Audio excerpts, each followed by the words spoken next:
Hello मेरे प्यारे viewers, कैसे हैं आप सभी लोग। आशा करती हूँ आप सभी लोग अच्छे होंगे। कहानी के लिए मेरे चैनल को सब्सक्राइब कीजिए, कहानी को लाइक और शेयर ज़रूर कीजिएगा और कहानी कैसी लगी प्लीज़ कमेंट बॉक्स में ज़रूर बताइएगा। कहानी को लेकर कोई भी राय या सुझाव हो वो भी कमेंट बॉक्स में ज़रूर दीजिएगा। तो शुरू करते हैं हम आज की अपनी कहानी। हरि कृष्ण जी दक्षिण भारत के कर्नाटक राज्य में स्थित होसूर शहर में रहते हैं। वहाँ वे ग्रेनाइट और संगमरमर से बनी वस्तुओं का व्यापार करते हैं। ग्रेनाइट की नेम प्लेट बनवाने में उन्हें महारत हासिल है। बड़ी बड़ी कंपनियां हों या उद्योगपति या फिर सामान्य घर, उनकी बनवाई नेम प्लेट की खूब मांग रहती है। हरि कृष्ण जी का छोटा बेटा कार्तिक बिजनेस में उनका हाथ बटाता है और बड़ा बेटा श्रीकांत अपनी पत्नी काव्या और 5 साल के बेटे रौनक के साथ बेंगलुरु में रहता है। श्रीकांत बेंगलुरु के सिटी हॉस्पिटल में न्यूरो सर्जन है। श्रीकांत ने बेंगलुरु में एक नया फ्लैट खरीदा है। उस फ्लैट की गृह प्रवेश पूजा के लिए अपने माता पिता को लेने सह परिवार आज शाम होसूर पहुंचा तो हरि किशन जी के घर में रौनक हो गई। बेटे के बेंगलुरु वाले नए घर के गृह प्रवेश की पूजा कैसे होगी, इस पर बातचीत चल रही थी कि अचानक श्रीकांत ने हरि कृष्ण जी से पूछा, पापा, जब मैं घर के अंदर आ रहा था तो गेट के पास नेम प्लेट नहीं दिखी, कहाँ गई वो? हरि कृष्ण हंसते हुए बोले, अरे बेटा, क्या बताऊं, चिराग तले अंधेरे वाली बात हो गई। सबके लिए एक से बढ़कर एक नेम प्लेट डिजाइन करने वाला तुम्हारे पापा का ध्यान अपने ही घर की बदहाल नेम प्लेट पर नहीं गया। वो तो तुम्हारी माँ ने एक दिन मुझे ताना दिया कि सबकी नेम प्लेट बनवाते फिरते हो, जरा अपनी घर की नेम प्लेट की हालत तो देखो। तब ध्यान दिया कि नेम प्लेट पर अक्षरों की सुनहरी पॉलिश उतर गई है, सो नेम प्लेट उतरवा दी। देखता हूँ पॉलिश से काम बनता है तो ठीक, वरना नई नेम प्लेट बनवा लूँगा। यह सुनकर श्रीकांत बोला, पापा, वैसे मुझे वह पुरानी वाली नेम प्लेट बहुत पसंद थी। क्या आप मुझे अपने फ्लैट के लिए वैसे ही नेम प्लेट बनवाकर दे सकते हैं? यह सुनकर हरि कृष्ण मुस्कुराते हुए बोले, वैसे ही क्यों, मेरे बेटे के नए घर में उससे कहीं शानदार नेम प्लेट होनी चाहिए। कहते कहते वह उठे और अपने कमरे में चले गए। श्रीकांत ने अपनी माँ को देखा तो वह धीमे से मुस्कुराई पर बोली कुछ नहीं। श्रीकांत कुछ पूछता उससे पहले ही हरिकृष्ण एक पैकेट को लेकर आए। मुस्कुराते हुए वह पैकेट श्रीकांत को पकड़ाकर बोले, खोलो, इसे ज़रा देखकर बताओ कैसी लगी, तुम्हारे लिए खास डिज़ाइन की है। उनकी बात सुनकर श्रीकांत उत्साह से बोले, अरे वाह पापा, मेरे लिए नेम प्लेट आपने बनवा भी ली क्या? पास ही बैठी श्रीकांत की पत्नी काव्या भी कौतूहल के साथ पैकेट के खुलने का इंतजार करने लगी। बेटे बहू को यूं उत्साहित देखकर हरि कृष्ण जी की पत्नी बोली, तुम्हारे पापा ने बड़े मन से बनवाई है, जाने कितने डिज़ाइन नकार कर इसे पसंद किया है। बातों ही बातों में पैकेट खुल गया और उसमें एक चमचमाती खूबसूरत सी नेम प्लेट जिसमें लिखा था, doctor Shrikant Vardhan, MBS MG neuro. बड़ी सी नेम प्लेट में सुनहरे रंग की सुंदर कैलीग्राफी में लिखे अक्षरों को देख काव्या बोली, अरे वाह पापा, आपने तो बहुत सुंदर नेम प्लेट बनवाई है। लेकिन श्रीकांत नेम प्लेट पर हाथ फेरते हुए संकोच के साथ बोला, पापा सुंदर तो बहुत है, पर बनवाने से पहले मुझसे जिक्र कर लेते तो। अरे तुम्हें सरप्राइज देना था तो जिक्र कैसे करता। कहते हुए हरिकृष्ण जी की नज़र श्रीकांत के चेहरे पर पड़ी।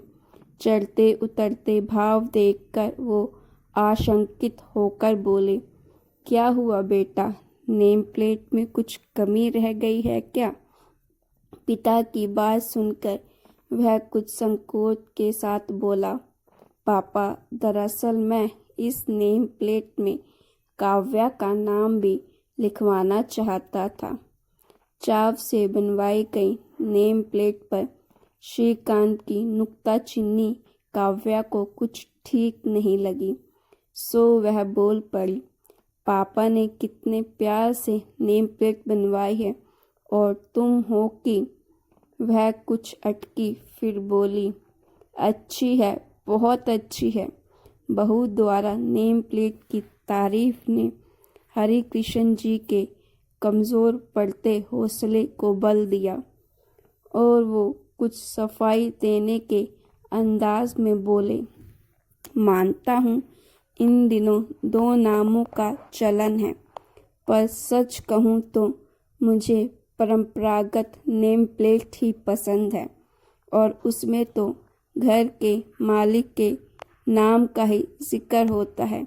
सहसा उन्हें लगा वह कुछ गलत बोल गए हैं, इसीलिए अपनी ही कही बात को दुरुस्त करते हुए बोले, मेरा मतलब है कि घर की मालकिन का नाम कोई भी ऐरा गैरा आकर पढ़े अच्छा लगता है क्या।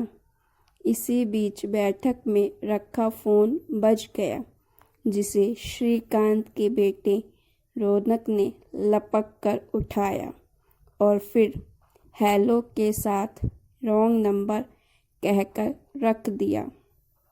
रॉन्ग नंबर सुनकर रौनक की दादी ने चौंक कर पूछा, किसका फ़ोन था। दादी, रॉन्ग नंबर था, कोई सुजाता को पूछ रहा था। उसके कहते ही वहाँ बैठे सब लोग हंस पड़े। रौनक को गोद में बिठाते हुए दादी ने पूछा, क्यों रे, तुझे मेरा नाम नहीं पता है। यह सुनकर वह धीरे से बोला, पता तो है दादी, नाम है आपका। अब तो सब और जोर से हंस पड़े। हरिकृष्ण अपने पोते से बोला, बेटा आपकी दादी का भी नाम है और वो नाम है सुजाता। हरिकृष्ण जी की पत्नी अपने पोते को लाड़ करते हुए बोली, इसकी भी क्या गलती है, मुझे सुजाता पुकारते कभी किसी को सुना हो तो जाने। और क्या, पापा मम्मी और चाचू आपको अम्मा कहकर बुलाते हैं, मैं दादी और बाबा सुनती हूँ कहकर पुकारते हैं। सुजाता तो कोई भी नहीं कहता। उसने कंधे उचकाए तो उसकी दादी हंसकर बोली, सिर्फ यही नहीं बेटू, तेरे पापा की दादी मुझे बहू रानी बुलाती थी। रिश्तेदारों में मुझे श्रीकांत की माँ, कार्तिक की माँ कहकर पुकारा जाता है और तुम्हारे दादाजी के दोस्त मिसेस हरिकृष्ण कहते हैं। और मेरे माता पिता के घर तो। अरे बस बस दादी, रौनक ने हैरानी से दादी को टोका और आँख नचाते हुए बोले, बाप रे, इतने सारे नामों के बीच सुजाता नाम को तो गुम होना ही था। दादी, आप नेम प्लेट में दादाजी के नाम के साथ अपना नाम भी लिखवाओ, तभी सब असली नाम जानेंगे। रौनक की सहज कही बात पर हरिकृष्ण और उनकी पत्नी की नज़रें टकराई। हरिकृष्ण ने महसूस किया कि पत्नी के चेहरे पर मुस्कान बेशक थी, पर आँखों में कुछ सवाल। खोई खोई सी वो आँखों मानो बहुत कुछ कहना और समझना चाहती थी। असहज से हरिकृष्ण हकबकाकर इधर उधर देखने लगे तो रौनक एक बार फिर कंधे उचकाते हुए मासूम सा चेहरा बनाते हुए बोला, अब बताओ ना दादू, इसमें मेरी क्या गलती? उसकी भोली अदा पर काव्या और श्रीकांत हंस दिए, पर हरिकृष्ण जी कुछ गंभीर भाव से बोले, गलती तुम्हारी नहीं बेटा, हमारी है। हरिकृष्ण जी ने उसी समय किसी को फोन मिलाया और कहा, अविनाश भाई, वो जो बेटे के लिए घर के लिए नेम प्लेट बनवाई थी उसमें कुछ बदलाव है, नई बनानी पड़ेगी। और हाँ, मेरे लिए भी एक नई नेम प्लेट बनवाओ, उसमें मेरे नाम के साथ सुजाता लिखा जाएगा। यह सुनकर हरिकृष्ण की पत्नी अपने पति को देखकर भरपूर मुस्कुरा दी। श्रीकांत ने भाव विभोर होकर पिता से कहा, आपकी मेहनत बेकार हो गई, नेम प्लेट दोबारा बनानी पड़ गई। कोई बात नहीं बेटा, कभी कभी छोटी छोटी मामूली सी लगने वाली बातों में गहरे अर्थ छिपे होते हैं। सामान्य दृष्टि से न दिखने वाली विसंगतियों को पहचान कर उसे दूर करना बेहतर है। से भी वह भावुक स्वर में बोले, मुझे माफ़ कर देना बेटी, नेम प्लेट में श्रीकांत की डिग्री का जिक्र हो न हो, पर उसकी शक्ति का जिक्र ज़रूर था, और इतनी सी बात समझने में मैं चूक गया। माहौल की गंभीरता फोन की घंटी ने तोड़ी। रौनक उत्साह से लबरेज बोला, हाँ जी है, सुजाता मेरी दादी है। रिसीवर पर हाथ रखकर दादी से वह बोला। फिर से वही फ़ोन।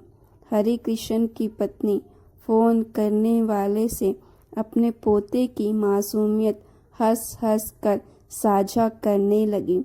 हरिकृष्ण रौनक से बोले, आज सुजाता को ना पहचान कर तूने अच्छा किया।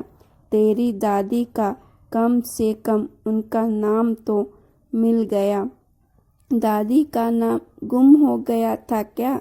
रौनक ने मासूमियत से पूछा तो वह बोले, हाँ बेटा, गुम गया था। अब किसी और का नाम गुम ना हो, इसका ख्याल रखना पड़ेगा, मुझे भी और तुम्हें भी। कहते हुए उन्होंने पोते को प्यार से गोद में बिठा लिया। तो गाइस, अगर आपको स्टोरी अच्छी लगी तो प्लीज़ स्टोरी को लाइक कीजिएगा।